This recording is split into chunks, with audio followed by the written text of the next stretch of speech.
நாம் அன்றாட வாழ்க்கையில் பல இடங்களுக்கு போவோம் வருவோம். அப்படி ஒரு நாள் நம்ம எங்கேயாவது போகும்போது திடீர்னு காற்றுல நமக்கு பழக்கப்பட்ட ஏதோ ஒரு வாசனை நம்மளை கடந்து போகும். அந்த வாசனை சில நினைவுகளை நம்ம மைண்டில் ஓட விடும்.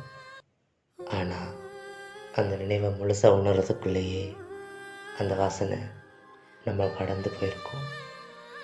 ஐயோ அந்த வாசனை அப்படின்னு அந்த வாசனை வருமானு காற்றுல அங்கேயும் எங்கேயும் போய் நுகர்த்து பார்ப்போம். ஆனால் அந்த வாசனை காற்றோட கலந்து ரொம்ப தூரம் போயிருக்கும்.